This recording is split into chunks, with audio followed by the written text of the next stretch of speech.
A former professor at John Jay College. He was recently fired from his position after 18 years of teaching for his opposition against the genocide in Gaza. He's joining us live now from New York. Thank you very much indeed for being with us. You were very vocal about your opposition to what Israel was doing in Gaza. What happened to you?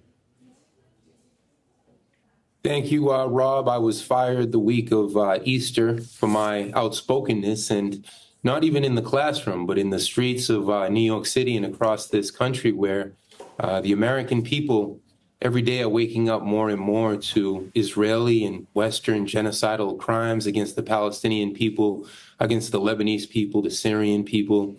And because we dare to call out Zionism for what it is, they have come after us.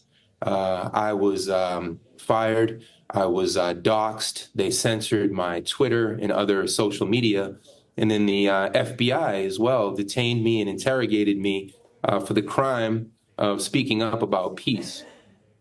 What was it that they actually alleged you had done? Because obviously there is no crime for speaking about peace, but they must have tried to justify your detention in some way. Yeah, well, Rob, what they try to do, what they've been doing for 76 long colonial genocidal years, is they are conflating anti-Zionism with anti-Semitism, which is absolutely ridiculous when so many of our Jewish sisters and brothers from Jewish Voice for Peace and so many other groups are on the front lines here in New York City and across the country trying to stop this genocide and questioning why the government of Joe Biden and Kamala Harris have sent upwards towards almost $100 billion to support this ongoing genocide just in the past year, never mind the somehow $400 billion that they've sent since 1948. How has this impacted on your life? Talk to us about how it's affected your daily life, for example.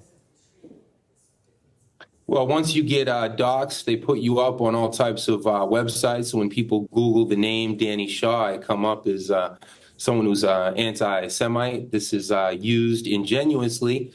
This is what Dr. Norman Finkelstein calls the weaponization or the misuse of anti-Semitism.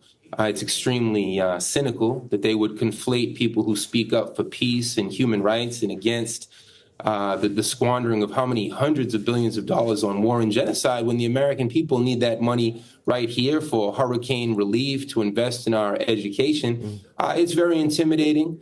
I think what it means, too, is a certain social isolation or social death, because a lot of my colleagues, I think very shamefully, were afraid to stand shoulder to shoulder with me because they were afraid that just for supporting me or saying something public or even private, they too could be interrogated or fired from John Jay College or any of the other universities where so many of us professors have been suspended or fired unjustly.